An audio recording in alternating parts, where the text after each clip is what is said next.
Hi and welcome to this Laney Love tutorial of this girl named Laney. I'm working in a journal that has a lot of extra paint put on it throughout other projects. I just added paint to these 2 pages and really didn't think much about how it was going down. I'm starting off in this session with thick paint in my stencil.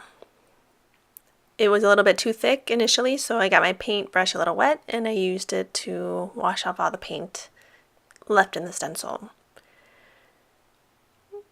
I'm intuitively adding color. I wanted some yellow, so I grabbed yellow, and where I place it down just depends on where I look at next and where it wants to go. I used a palette knife to scrape off paint from my paintbrush and move the paint around in a new way. I just like the variety of trying different ways to add paint. This is a Payne's gray color. I needed some contrast on my page. So I like to go dark, but sometimes black's a little bit too harsh for me. So this Payne's gray is a nice bluish gray to add that contrast without making it too bold. At this point, I have no idea what I'm doing, what this is going to become. I had previously added the collage paper because my journal got stuck together and pages were ripping apart. So the collage paper is just there to cover up places where it got torn. Here I'm drying it with an embossing heat gun. It's very important to dry in between layers so the acrylic paint doesn't blend together. So at this point, I really was inspired to just do a woman. And so I'm grabbing a skin color acrylic paint and using a paintbrush to loosely paint an oval shape. I'm intending this woman to be made loosely. I don't want to fret over the details, and so even the brush that I'm using is a round brush and not the most precise brush to use, but it's like a personal challenge that I give myself to try to make a woman's face relatively quickly and loosely. So I'm using the Davenport acrylic paint for skin tones, and I'm starting with shading right away. I don't always make a woman's face the same way. Once in a while I'll actually sketch it out. Other times I just know where the features generally should go and where the highlights are, and so you see me kind of building the face and the highlights and the shadows even before I've added the facial features. Here I'm still using the floppy round brush, trying to keep loose and adding highlights, shadows, just working my way back and forth. The paint is still wet, but since all of these are around the same color family, they blend well together. Adding a little bit shading where the eyes are going to be, down the sides of the nose and on the forehead, and under the chin on the neck. In my mind, I am imagining that there is light coming from the left side of my page onto her face. And so I want to put more light on the left side and more shadow on the right. Here I have highlights of the brow, of the nose, and the bones that stick out for the eye sockets.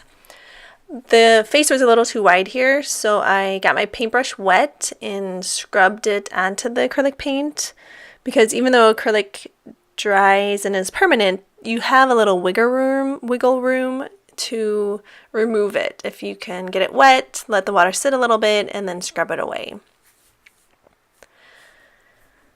The next art material that I'm trying here are the Dina Wakley Mixed Media Scribble sticks, and it actually scratched away paint because the acrylic paint had not cured yet. I tried to use a hard medium on this soft page, and it tore my paint away, and so I'm just working up more skin color, trying to cover the blemishes that I had made with the scribble sticks, and now I know I cannot use the scribble sticks.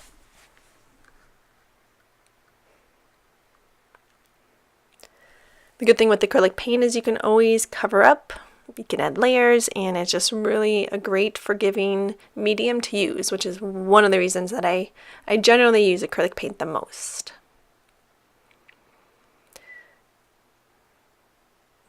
This is a Marks All pencil, which activates with water.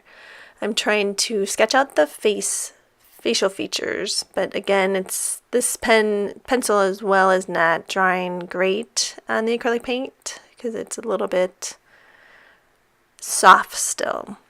But just being loose, sketching in general areas where the facial features are going to be, and that line of her neck, activating it with a wet brush, and also bringing the brown into the shadows of her face.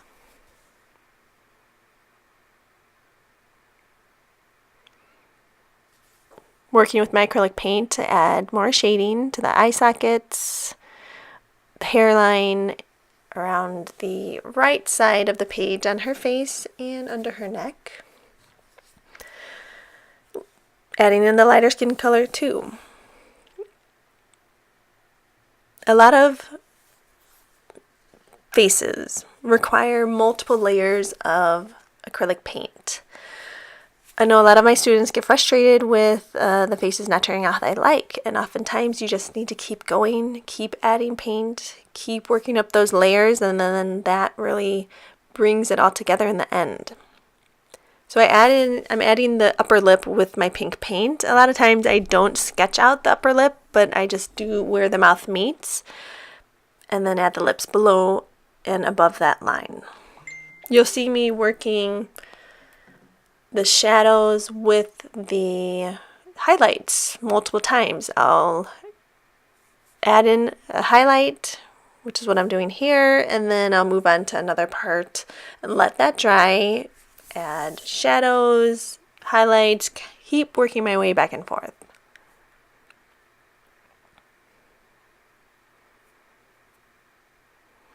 You can definitely see her face starting to take shape. Her nose is becoming more prominent, where her eyes are, and her lips.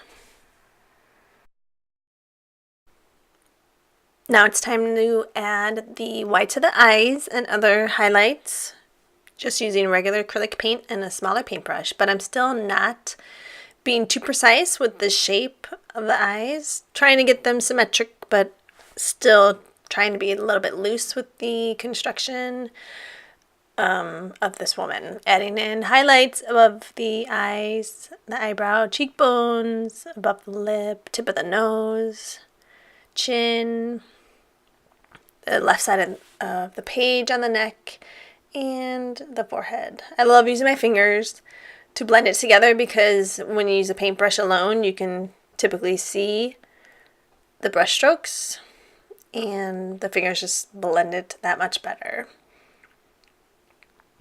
Always dry in between layers because, like I said before, faces just get layered upon many times.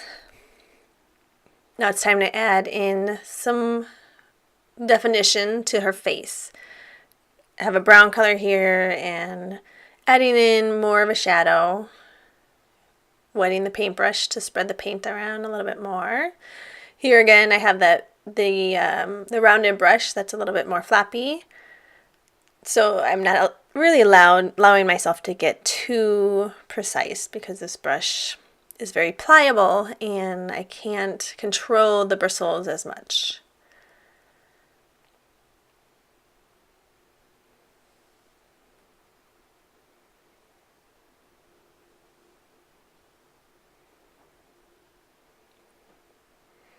Adding in more white because I shrunk the size of the eyes with that brown paint. Bringing back the tip of the nose and the nostrils. So anytime I get rid of something, I'll go back and bring it back into focus.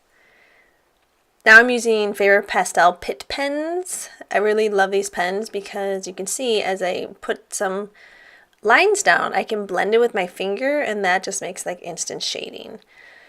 These markers or pens are filled with India ink, and when you first apply it, it's wet,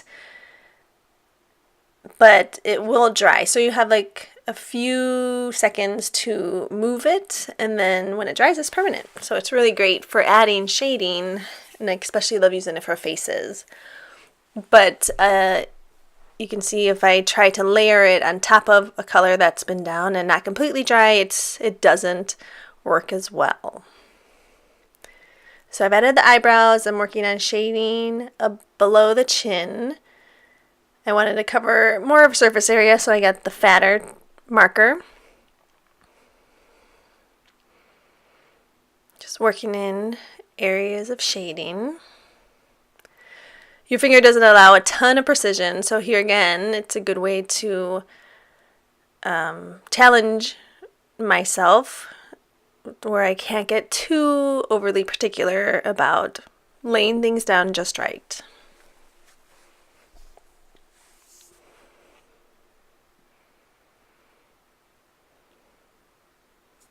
I'm choosing blue eyes because I think those are really pop. There's already blue in my page too, so it brings it all together.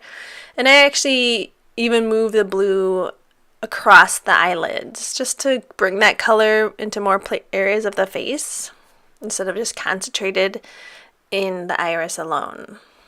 Now here I had just added a little green to the eyes and the blue, and now I'm trying to put brown on, and it's all kind of wet and it's blending together and smearing, so I need to move away from that section and allow it to dry a little bit. So I'm going back to adding white, redefining the whites of the eyes, adding some highlights along the side of the neck, tip of the nose. You'll see me add highlights in the same places over and over again because they just keep getting covered up.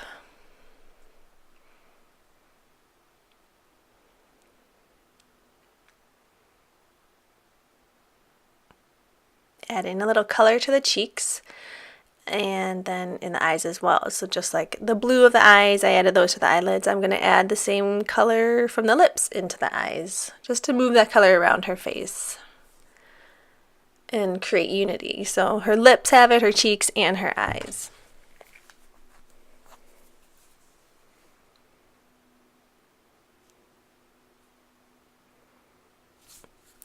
I'm adding highlights on the lower lip because the lower lip becomes it comes off of your face, right? So you're gonna have a highlight on your lower lip, whereas the upper lip curves down into your mouth, so that's gonna be darker.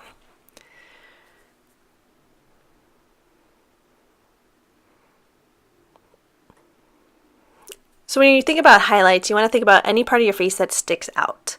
Those are going to be the places that have more of a highlight. So the tip of the nose, the side of the nostrils, the eyebrow bones, the cheekbones, the lower lip, the chin. Those are all parts of your face that protrude. I mean, just feel your face and you can feel the different areas of your face that stick out. So that's a guideline for putting the highlights onto your painted faces. I'm adding more definition to the eyes. I'm using a Pitt pen, one of the black ones, and shading it. I'm moving it around so it becomes more of a shading instead of a harsh line.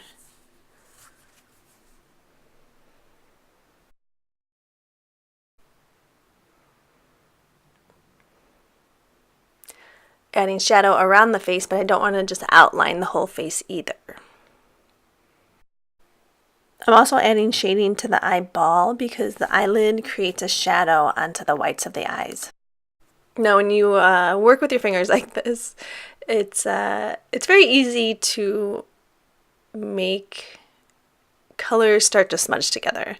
I'm using a Sharpie paint pen, water-based, to add highlights and the reflection of lights to the pupils. And then also highlighting the same areas that I did before. So right here, my finger is dirty, and I tried to smear it, and I created this big dark streak. So you have to kind of pay attention to which fingers are clean, which are dirty, and alternate fingers, move clean your fingers. That's it's always a fun occurrence. Adding pink to the corners of the eyes, a little bit on the nose and her mouth, making the upper lip darker here to create that dimension effect.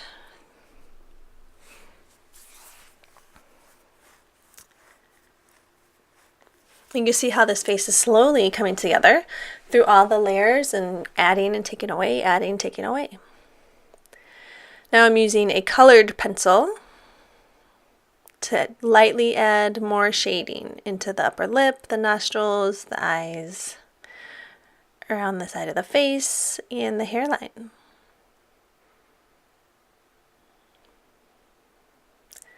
The light reflections had disappeared, so I'm adding those back again, adding more shading to the lower lip, or highlights, the chin, highlights.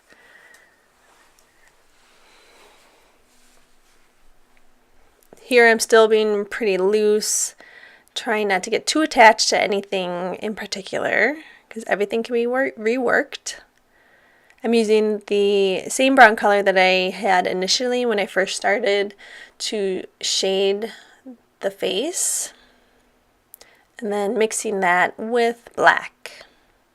At this point I don't know how long our hair is going to be. I just start painting it, and then when I got to that length, I stopped. I thought that looked really nice. It's often the painting tells me what kind of hair she wants to have, and this one looked really cute with her short hair, so that's where I left it. But I got too close on the side of the face, so I'm just using a wet brush and lifting off paint, wiping it away with my finger.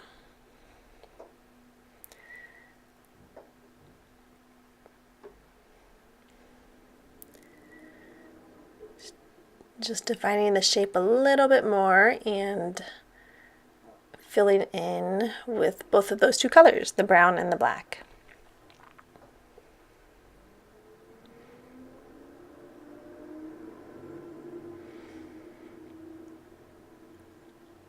Before the hair got too dry, I decided to accentuate the hair in the hairline and the curvature with just a tool that's just like a metal tip, and I'm scratching away the paint to create that hair, the hair definition.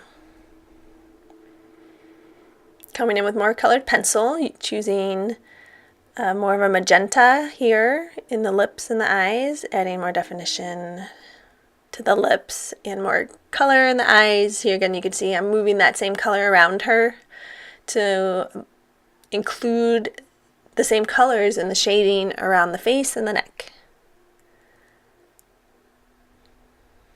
I'm using a really light touch here and slowly building up the darkness, not pressing too hard because I don't want to scratch away things, and sometimes even colored pencils don't write as well on top of acrylic paint. It just depends on the application of it. So here I didn't like that black line, and so I tried to scrub away some of it with my wet paintbrush. It didn't really remove it all the way, but maybe softened it a little. Adding in a different color blue with colored pencils and green specks for variety within the eyes, so it's not just one plain color. At this point I just really was feeling gold. Gold's been a color that I've been drawn to lately, and so I'm adding gold as her shirt or a dress or whatever it is. I'm just roughly making the outline of her shoulders and filling that whole section in. Using a Montana paint pen.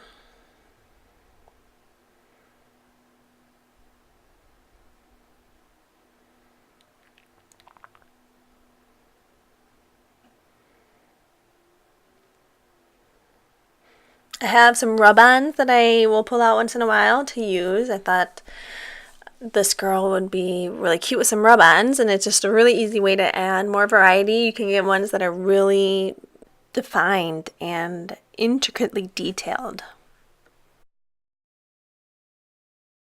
I just loved those little hearts, so I decided to add a couple onto her. You know, with the rub-ons, I mean, they don't have to make sense where you place them. You know, I don't know if this is part of her shirt or just, you know, something I'm adding to the page for visual interest.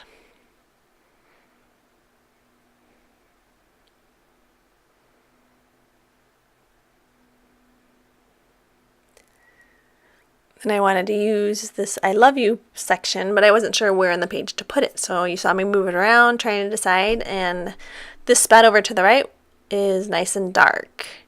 And I thought you'd be able to see it once I put it down. So even though it overlaps her hair, it's where I liked it, and it just became part of her.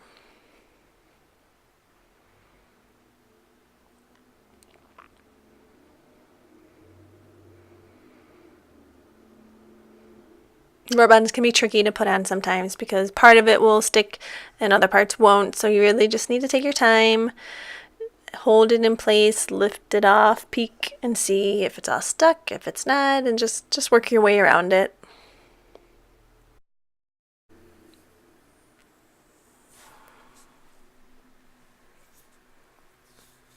So the whole rub-off didn't actually stick down, but that's okay. It's not always about precision, but about just adding variety to your page. So I'm looking for something to add to her dress. So I added 3 white rub-ons, and so I wanted a contrasting element on her, and so I'm looking for something black, because those are the only 2 types of rub-ons I really have, white and black, and they you really can't get more contrasting than that. So I'm adding just this little filigree thing to her chest. It went off her shoulder. You know, I tried to get it off. It didn't work. So I guess it's just going to stay there. And then I wanted to do a little more shading, more definition with the colored pencil. And here I'm actually lightly going over her shirt, and it's picking up on the paper and other texture elements that's been on the page beforehand, before she was even made. And so I'm just kind of picking up on those mixed media elements so they stand out more. Here I'm covering that rub-on that went off her shoulder to try to push it back a little bit more, and then moving the white around her to make her come to the forefront so she stands out more. Being pretty loose here, just using my fingers, putting color down, but not covering the whole section. Got my fingers wet there to move it around and remove some of the paint because I really wanted that collage paper to show through. And then going back and adding a little bit more white around her.